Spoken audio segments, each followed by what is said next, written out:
Welcome to the new series, a new home for the programme, a new Tuesday slot and a new partner in crime. Hello, I'm delighted to be joining the programme. Let me show you around our new premises. We can now handle more calls than ever, almost 40 simultaneously, with the help of more detectives and more researchers. We also have all the lines to the incident rooms around the country. And you'll have noticed that Crimewatch has moved to Tuesdays. From now on, you can join us on the first or second Tuesday of the month. Now, as always, of course, the key to Crimewatch is you. Without your observations, the programme wouldn't be as successful as it is.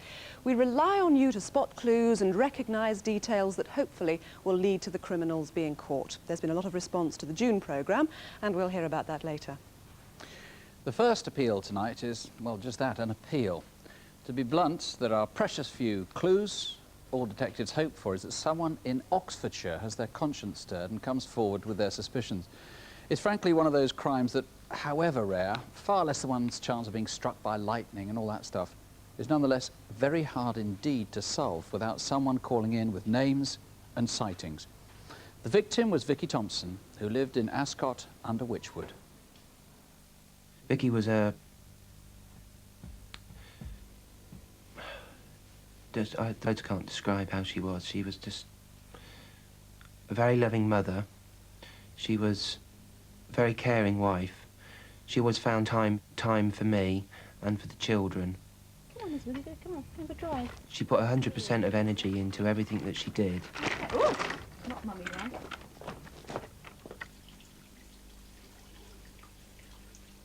I think I drank too much last night. Any breakfast left? You wait a minute, I'm about to get the kids' lunch. Hey, watch it!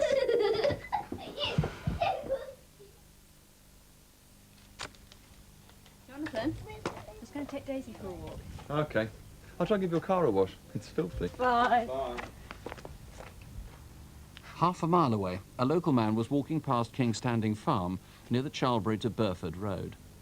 As I peeked through the hedge, I could see this man stood there with no clothes on. And as I moved towards the hedge, he moved away. The next time I see the man, he's running across the cornfield. I could see then that he was 6 foot tall, very pale, thin, between 20 and 30 years old.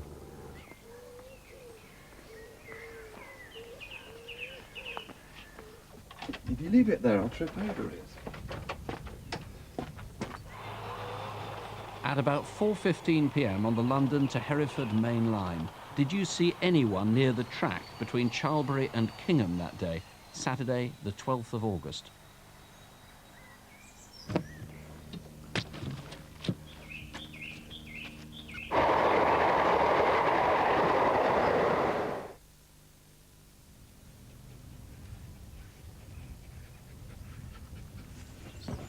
Daisy came back without Mummy.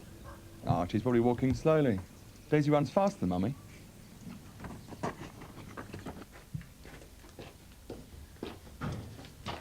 King? When Daisy came home on her own, I didn't immediately see any cause for concern, as I expected that Vicky would soon come round the corner, that maybe she'd sent Daisy up the road and was talking to a friend. But as time wore on, I realised that something wasn't right. Strap in now. I needed to go out and look for her.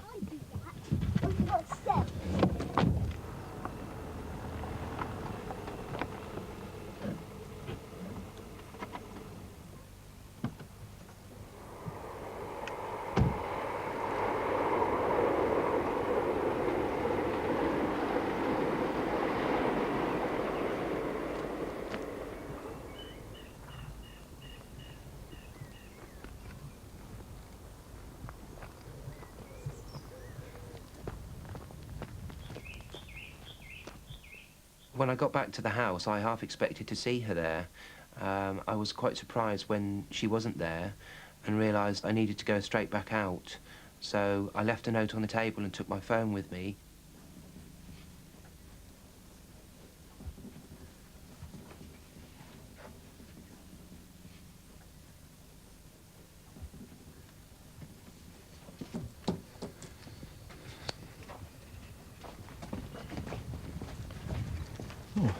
Haven't seen Vicky, have you? No, we haven't. Dog's come home without her. Been up to the lane, there's no sign of her. Well, look, we'll go down and have another look. Jonathan, haven't heard from you for... Vicky's not with you, is she? She's missing. I thought she might drop by your place for tea on her way back or something. No, she definitely hasn't been around here. Look, I'm popping down the lane in a minute, so I'll have a look if you want.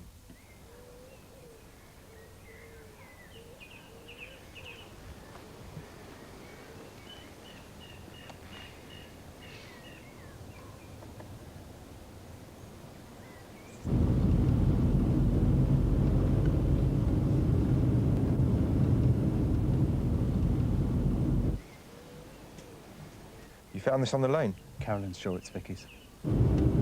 I became more and more frantic and was very upset about the fact that I couldn't find her and just needed her to come round the corner and see everything was all right. I tried to keep the horrible thoughts that could have happened to her at the back of my mind for the sake of the children.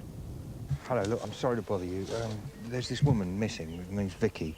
We found her bracelet. We've informed the police and everything, but you haven't seen anyone, have you? She's about 5 foot, slim. No, we haven't seen anyone. Obviously, we'll keep a lookout.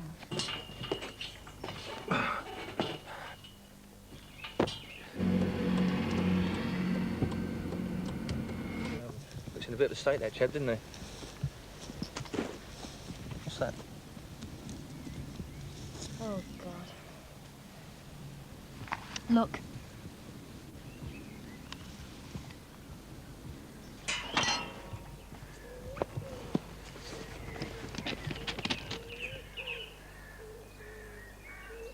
Vicky! Vicky! Peter. What's that? Look. No, don't go in there, look. I'll go and get that bloke. I was terrified that the attacker might still be in the area. Hello? Excuse me! You can't quick, we found something! Whereabouts? There, in the field. Where?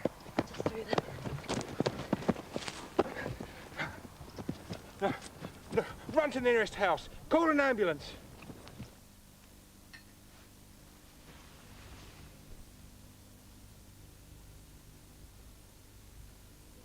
Hereby Duke Echo 4-1, Oxfordshire Way, Ascot under Wychwood. I believe we may have had a sighting of Vicky Thompson. Just going to see if I can confirm. Vicky had been beaten around the head, but there was no obvious motive for the crime. She died 6 days afterwards. David Blair, this has had a great deal of publicity locally and nationally. How can people help further? I really want someone who may think they know who's done this, maybe sheltering them even, to come forward and tell us. It's really important. It's one of our main sort of lines of inquiry here. How would people know? How would they have any suspicions? Well, it might be from the demeanour of the person, or it might be that they were disposing of some clothing or something like this. There's no doubt that the offender's clothing would have been blood-stained in this case. His behaviour, would it have been changed anyway? Probably would have been a bit abnormal, yes. Could well have been, for a little while afterwards, certainly. Now, I haven't got many clues to go on. There would have been a lot of people in that area. I mean, it's a holiday area. This is the peak of the holiday season. That's right. Certainly there were campers, caravanners, there would have been hikers, walkers in the village. We've interviewed a lot of people in the village, of course, but anyone else who was there in Ascot under Wychwood on that Saturday afternoon, we would really like to talk to them, whether or not they think they know anything or saw anything. One of them, or somebody, might have found this, or at least an identical one. This is a Flexi 3 dog lead. Now, if somebody has found this, what do you want to hear? If somebody's found this, it would have been around the Ascot under Wychwood area, no doubt, on the Saturday or the Sunday. Please come forward and let us know. Or indeed, the offender himself may still be in possession of it. OK, but you only want it from the Oxfordshire area. You don't want calls from the rest of the country? No, indeed not. About that. There's a reward in this case. We're offering a £10,000 reward for any information, a generous reward, I feel. OK, well, let's hope somebody tonight can call in with some help. Here's the number. It's a free call if you can help. You don't have to give your name if you don't want to. Simply call, though, please, if you have any information or any suspicions. If you prefer to call the local police, please do. Here's the number, 01865 266 650. That's 01865 266 650. 450. Now to Superintendent David Hatcher. With news of some of the arrests from the last Crimewatch before the summer break. One man's picture prompted calls which gave police his place of work. He was suspected of rape, but his employer saw the programme too and sacked him before calling the police, so when detectives got there he was gone. A man was eventually arrested in Derby after a 27-hour siege where 2 adults and a baby were held hostage. A man's been charged with rape, aggravated burglary and abduction. 3 other arrests resulted from June's programme too. Charges include indecent assault, conspiracy and deception. This month I have an appeal about the rape of a schoolgirl in Gloucestershire. This is a video from a wine store in Cirencester where a man bought unusual cans of lager. Similar cans were left at the scene of the rape and detectives want to trace a man called Ahmed Khaled. He's Bangladeshi and worked at a local restaurant but disappeared next day. He's medium height, slim, aged 24 and he may have a small scar on one of his cheeks. He speaks German and possibly Dutch, but very little English. Incidentally, this is what he sounds like. My name is Ahmed. I lived in London. 3 years ago, I came in London. My family lived in Bangladesh. I live in small town. Maybe next year I will go. Sometime I'll call of my house. Next week I'll call and I talk of my mother. I work in cook, you know cook. I'll make of curry. Little bit I enjoyed it. Ahmed Khaled, or perhaps you know him by another name, may well be in London. Do please call. The local police are on 01242 276 513. That's 01242 276 513. And now to one of the biggest thefts of cash in transit since the Great Train Robbery of 1963, and certainly the biggest reward Crimewatch has ever dealt with, a hefty £250,000. It's 7:15 on the morning of Monday, July the 3rd.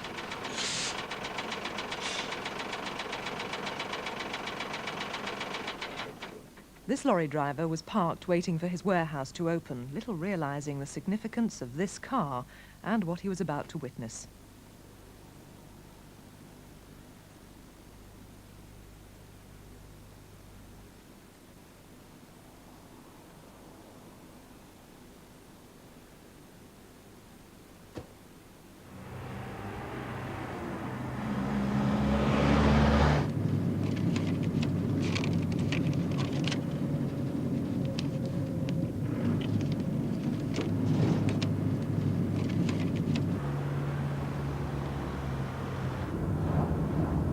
It was 10 to 8 in the morning. I was on my way to work. I turned into Upper Wharf Street from Oldfield Road, and the first thing that I saw was a vehicle parked. There was a man stood in the front of the van. It was just something about his behaviour that made me think this was a bit suspect, like he was trying to hide his face. And I thought this whole thing was very odd because I've driven down that road many times. It's a very quiet road and I've never seen any vehicle parked there before.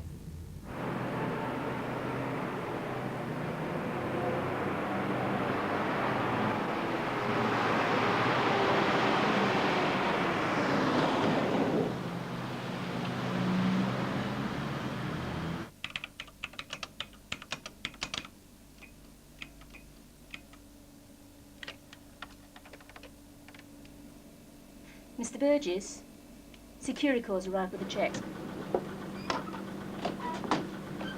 I won't open the doors till I've signed in. I won't be a tick.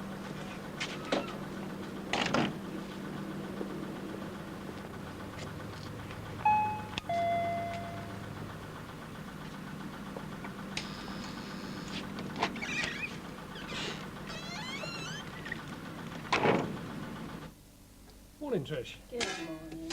How are you today? Good, thanks. Inside, the bank's security arrangements were very tight. The guard was now held in a locked area and couldn't get out until the door was released by the clerk.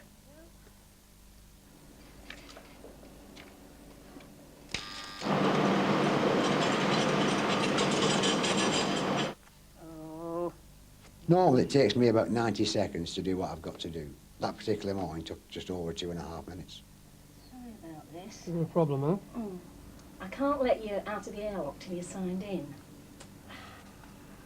I'll get another one.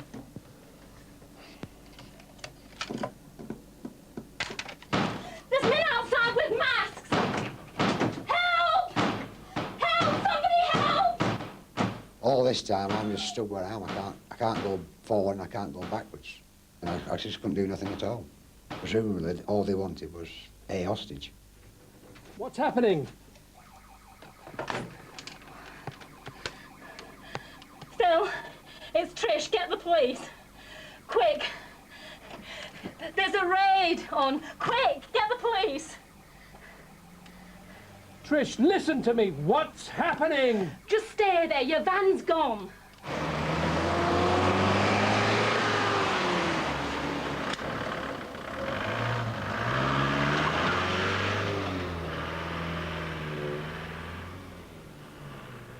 As the security van and Ford Transit left the bank, they were caught on this security camera. Less than half a mile away, as they turned off Liverpool Street and into Blucher Street, they almost collided with a blue car coming the other way. Police urgently need to trace its driver.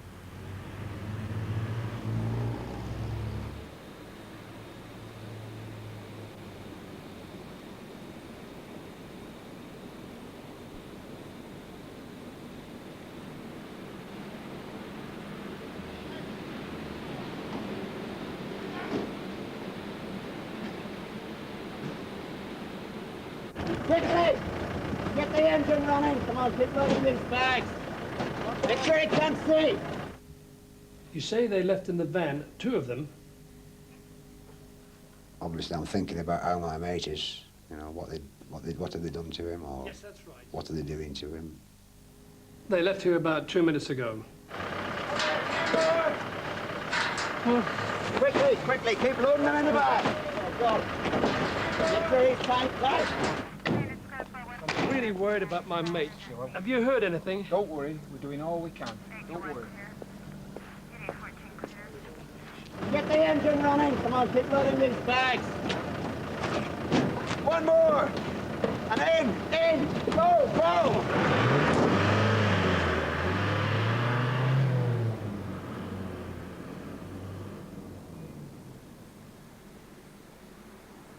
Roger! Roger!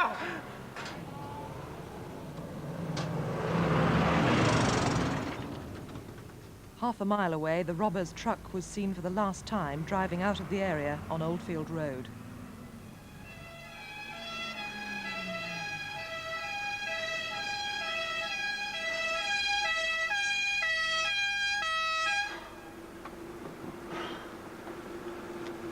Hiya, you okay? You okay? You all right? Just calm down, take it easy. Listen, lift your head back. Let me just take it easy. Let me just try and get these off your eyes. Just take it easy. Well, in that film, we changed some of the details for obvious security reasons, and we must point out that the Midland Bank Clearinghouse in Salford doesn't handle cash. It was the security van that was the target in this particular case.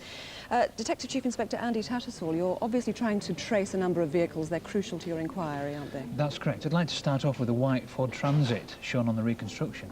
That van was stolen from London on the 27th of June, 6 days before the robbery.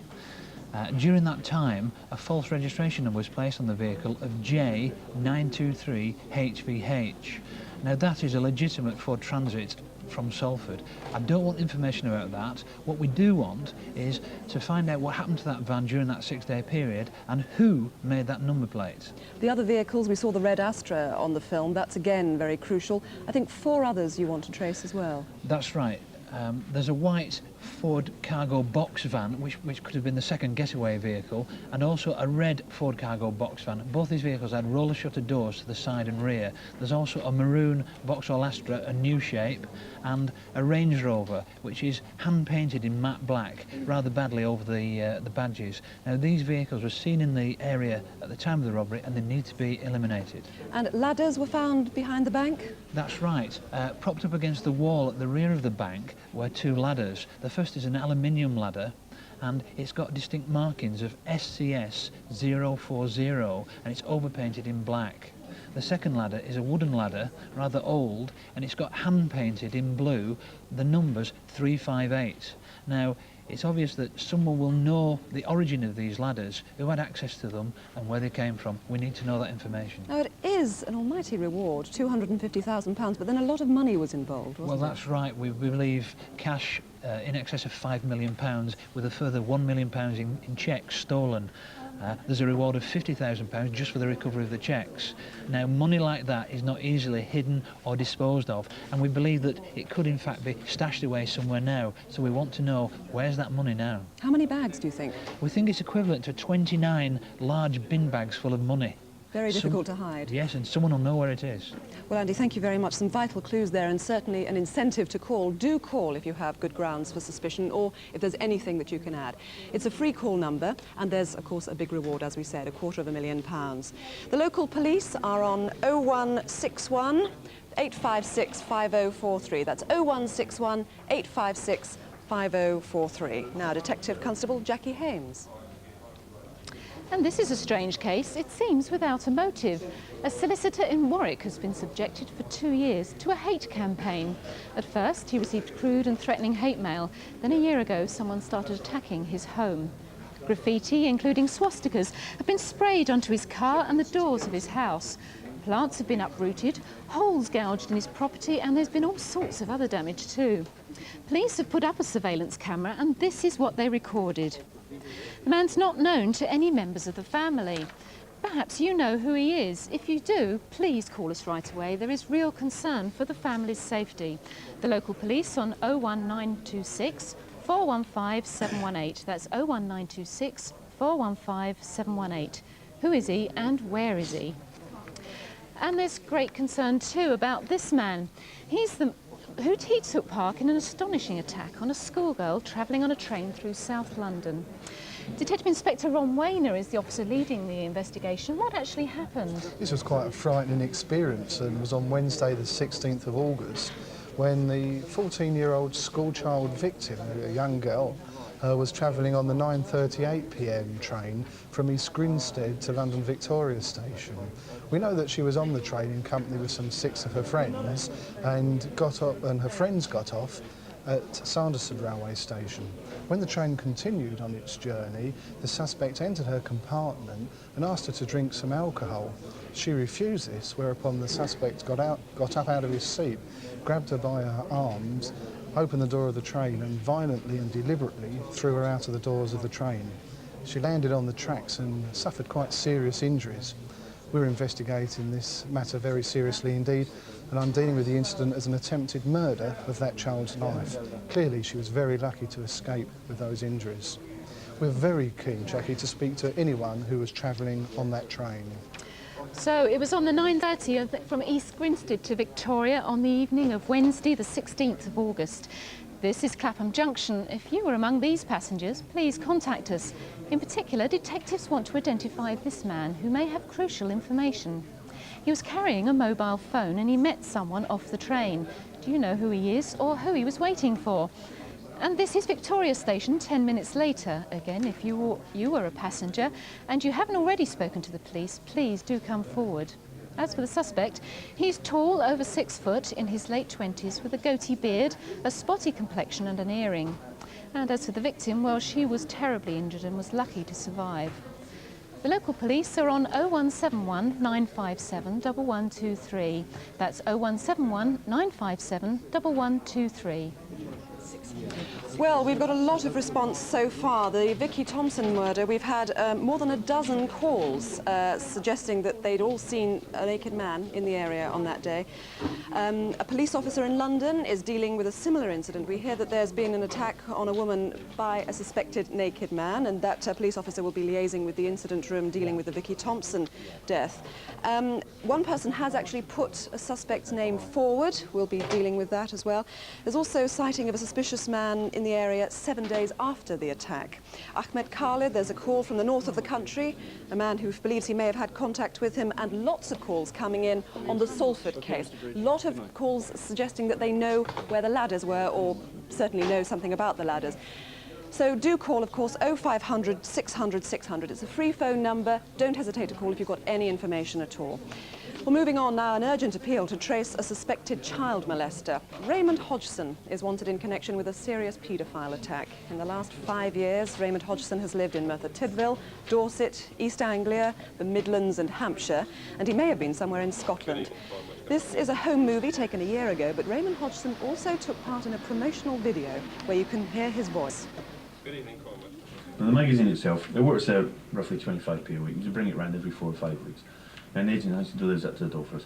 And what you actually do is you pay her the 125 or him the 125 when they actually deliver the magazine to you. That's all we actually do. Would you like to try it for a little while, so you get on with it?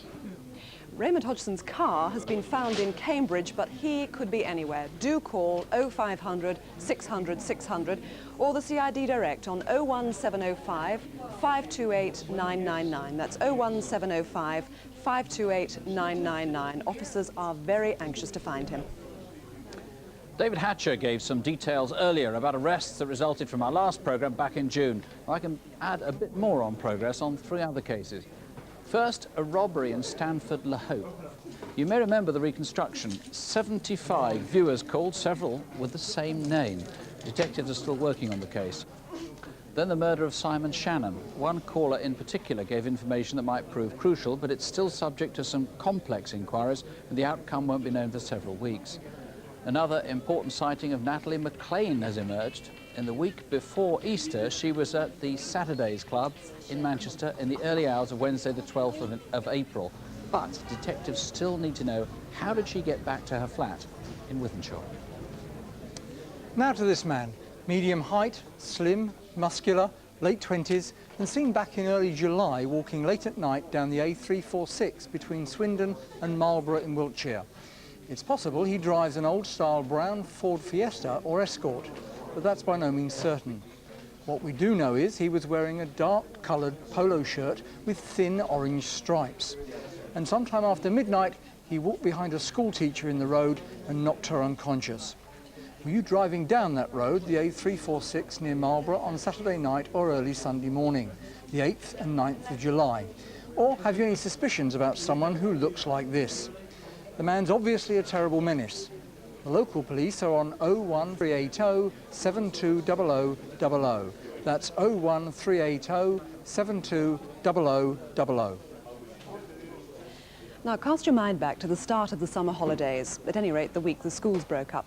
On Sunday, the 23rd of July, Francis Martin had been drinking with friends at the Frog and Nightgown pub in London's Old Kent Road. He left at around 8:40 p.m, and shortly afterwards, this red Ford Orion was caught on a security camera nearby. Police believe the passenger had just run across the road and shot Francis in the back. Several people saw it, and some tried to chase the red Orion, but they couldn't catch it. Well, although Francis regained consciousness 2 weeks later, he died of his injuries. Sue, who was with him that night, witnessed the incident. Sue, distressing memories for you. What did you see? We left the pub about 20 to 9. There was myself, Francis, and a group of friends. We walked up the Old Kent Road towards my car in East Street. As we sort of rounded the corner, a man ran between myself and Francis, and all I can remember is like a noise like a firecracker went off. As he rounded the front of Francis, I noticed he'd got a gun and realised obviously that he'd been shot.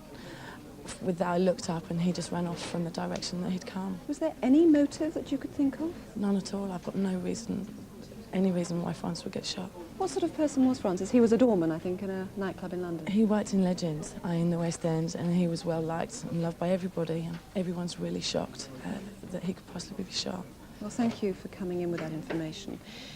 The witnesses have been able to compile a description of the gunman. He's black, he's 23 to 27 years old, about 5 feet 9 inches tall, medium build, possibly with stubble or a short beard. Well, here's the number. Do call if you can help. You can remain anonymous, of course, if you want to, or if you prefer, you can call the incident room direct on 0171 232 6252. That's 0171 232 6252.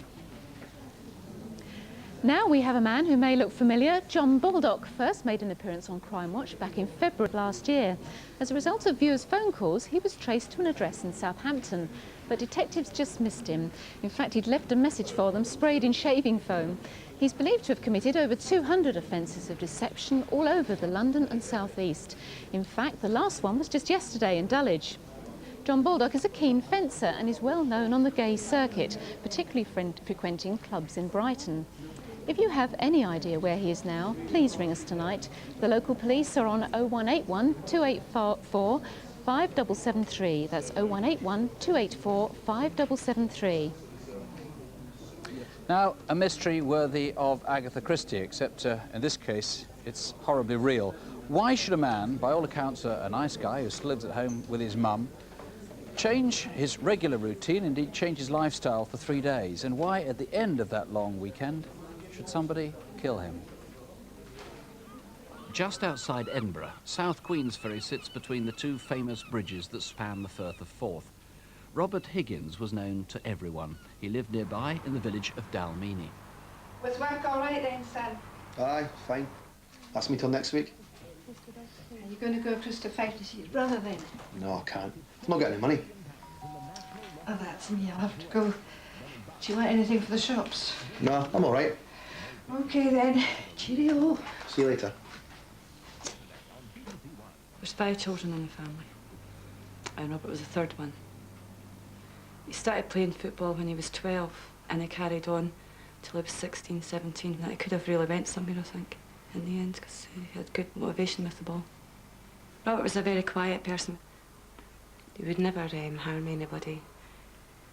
Robert worked at a poultry farm at Newbridge, and it was very physical work. It was quite a demanding job, and shifts and things like that as well. And that's what he did, Monday till Thursday. He was very quiet through the week. He never went out, but at the weekend he did go out and have a drink, and sometimes too much. Vodka and coke for me. Okay, 80. Okay. Pint of lager. Pint of lager. Okay. Put some music on. Cheers.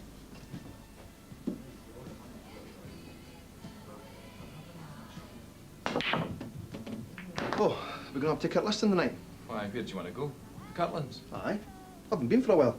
What time's the next bus? We'll get a bus. We'll get a taxi. Oh, come on, Hickey. It's just 2 minutes up the road. We'll get a bus. You'll get me on the bus. Look, I've got the money. We'll get a taxi. You're daft. Aye, fair enough. Hey, Bob. Good night, Bob. Higgy had come in with some friends about 8:30, and my friends left about 11:30, so he just sat himself and finished off his drink. Okay. I'll just finish this wee bit off, aye. He left about 12 o'clock, went down the stairs as usual. Right, get Bill. Right. Just put the jacket on. Cheers.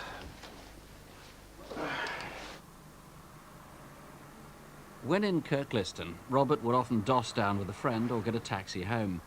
Tonight, the friend was busy, and at first Robert couldn't get a taxi.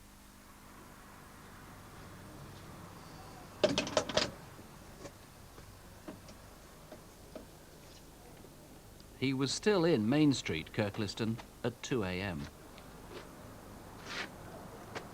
He didn't go home on the Thursday night.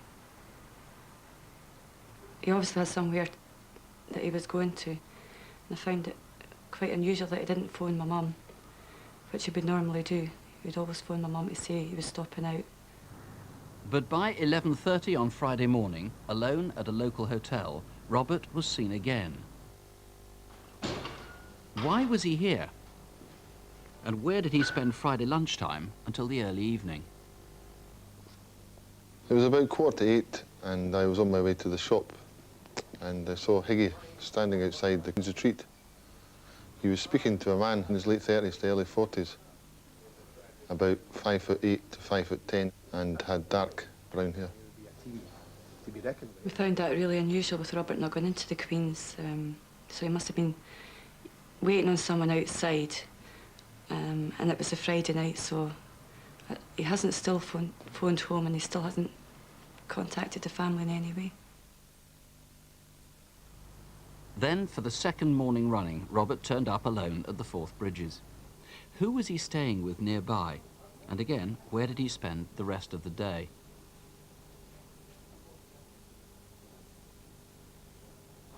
This is just outside the Forth Bridges Hotel.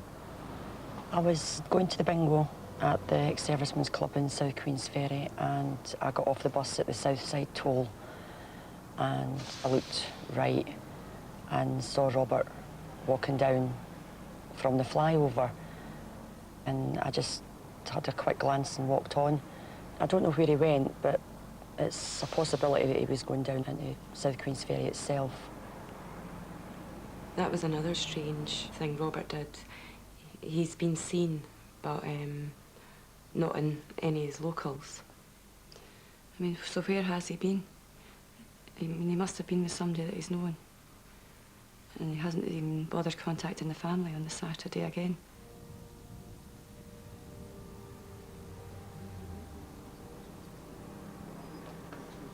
It was Sunday. I'd been to Queensferry Parish Church and I left there about 11:20. I went into Morrison Gardens and I saw Robert coming along the road. I knew Robert from school, but the people he was with I didn't know. I thought that they were looking quite worse for wear. Were you among this group? Or do you know who they were? Robert wouldn't sleep rough. He wasn't the type of person who would just go to a park bench, sit down, go to sleep. He was scared of the dark. I can't imagine him sleeping out in the dark. You know, he certainly, we feel Robert stayed somewhere over that weekend. We feel someone maybe seen Robert coming and going that weekend. Next day, Monday the 1st of May, Robert Higgins' body was discovered at a quarry 3 miles from his home. He'd been stabbed. Superintendent Dougie Watson, you're convinced this is a local crime, local people have the solution to it? Yes, this has been a local inquiry and the answer almost certainly lies locally. But tonight's reconstruction gives the community in South Queensferry and Kirkliston the first opportunity to really see the sequence of events that leads up to the Robert Higgins' death that weekend. And we hope this will jog some memories. But more importantly, I feel that Higgy was such a well-known character in that community that I feel the information that's been coming into us has been very, very slow, simply because the public there feel that we know that information already, and that's just not the case. What we need from that community is every single piece of information they have about Robert Higgins and his movements that weekend, especially where he spent the missing nights that weekend. Somebody out there in that community knows exactly where Robert Higgins stayed on his missing nights, and my appeal is simple: let us have that information. 0500 600 600, 0500 600 600 is our free call here. Now that couple in Morrison Gardens, you've got quite good descriptions of them now since we did that reconstruction, particularly the woman. Yes, the female, she's slightly different from the person portrayed in the reconstruction. She's slim to medium build and around 5'5", which is white, 45 to 55, black curly perm collar length hair, wearing a blouson style jacket and light coloured trousers. The jacket itself is light coloured as well. The male, he's 30 to 45, sorry, 5'8", 5'9", short brown hair, clean shaven, casually dressed with a casual shirt, but also wearing a suit style jacket.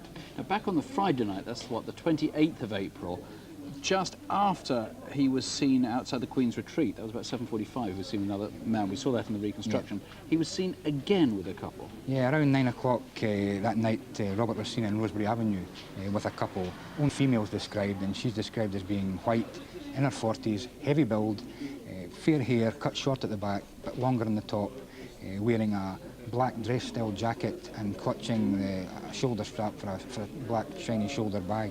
And again, we feel that she's got to be a local person. Robert's family obviously distraught about this. They managed to get together a reward. Tell us about that. Yes, by various activities in the local community, Robert's family and relatives and friends have gotten together and raised £2,000. That's a reward that's up for anyone who gives us information which leads to the arrest of and subsequent conviction of the person or persons responsible for Robert Higgins' murder. Well, if you want to call Mr. Watson, call here. If you want to call the local police direct, the incident room is at Livingston. It's on 01506 445 655. That's 01506 445 655. Now, before we go, let me show you some pots. Not just any old pots, you understand, but works of art, which the auctioneers Bonhams describe as national treasures. Now, these are pieces by the world-famous craftsman Bernard Leach. A pot is a living thing. Its associations are markedly human. We talk of the foot, the belly, the shoulder, the neck and the lip, and we intuitively feel a good pot's honesty, strength, nobility, warmth, much as we do with people. He died some years ago, and since then, the value of his work has multiplied. It was a good collection. They were birthday and Christmas presents to me, and very often I had a choice. I mean, I had selected a good many of them, and I have a good eye for pots. On Sunday, the 6th of August, the most comprehensive collection was stolen. Well, here are some of them pictured in catalogues and books. His museum in St Ives is next door to his widow's home. It's a wooden building, but it never dawned on us that I have non-breakable glass and good locks and all that sort of thing, but we never had dawned on us that somebody would cut a hole on a wall. Well, indeed, the majority of his pots were stolen that night. Those left are in museums around the country, including the Victoria and Albert in London and the Tate in Cornwall. They are obviously very collectible, so if you've been offered any recently, please call the local police on 01209 611 222. That's 01209 611 222. Well, I'm still trying to catch up on the calls, and tremendous response tonight. Indeed, on the Vicky Thompson case, frankly, the officers in charge have said the response has been really excellent. A whole number of names have been put forward, a remarkable number of people calling with incidents about this so-called, well, this naked man who was seen there. Incidentally, perhaps we ought to make an appeal. It is just possible that this man was entirely innocent. There's nothing wrong with being a naturist running around a field, and if it was you and you're prepared to call in, for heaven's sake, do so. 0500 600 600. Get eliminated from this inquiry. On the Salford robbery, again, a phenomenal response. We've got calls on the cars, on the ladders. We've got names, no doubt stimulated by that extraordinary £250 million reward on Raymond Hodgson, possible sightings in the north of England. Really a quite remarkable response. Incidentally, here is a reminder of 4 of the faces that we've shown tonight. Top left, and we've got a lot of calls on him, Ahmed Khaled. Next to him is Raymond Hodgson. Bottom left, John Baldock. Finally, this man on the right, who is he? Well, we hope we'll have a lot more news on Crimewatch Update at 11:45 tonight. As always, our lines here in the studio are open until midnight. Do call on any of our cases, 0500 600 600. On the other hand, if you have any information on any other matters, on any crime we haven't featured tonight, then you can call Crime Stoppers. That's 0800 555 111. That's for any other crimes, 24 hours a day, 0800 555 111. As Joel says, we and the detectives will be back live in, 90 minutes with the update. If you don't plan to stay up till 11:45, well, do have a carefree month. Join us on the first Tuesday in October. Don't have nightmares, do sleep well. Good night.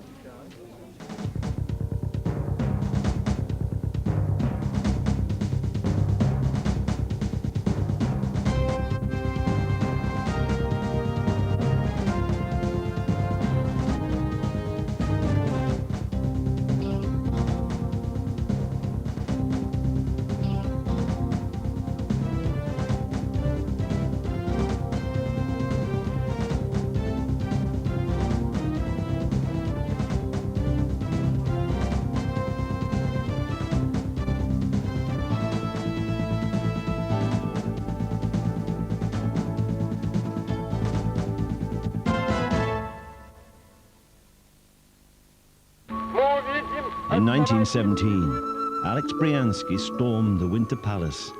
I ran up the stairs and stumbled into a big hall where there was a whole detachment of officer cadets with their rifles at the ready. I shouted, "Throw down your rifles." And they threw down their weapons as if to orders. He was part of the 20th century in the making. We call it People's Century. Part 1 starts on Wednesday, 13th of September on BBC One.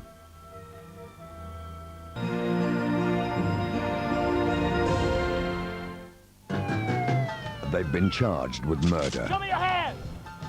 They could fry. We're going to run enough electricity through him to light up Birmingham. And he's their only hope. Nobody pulls the wool over the eyes of a Gambini, especially this one. Joe Pesci is My Cousin Vinny, Saturday, 8:05 on BBC One. Wisecracking film comedy now on BBC One. Chevy Chase is back as that claptrap news reporter, a master of disguise and little else.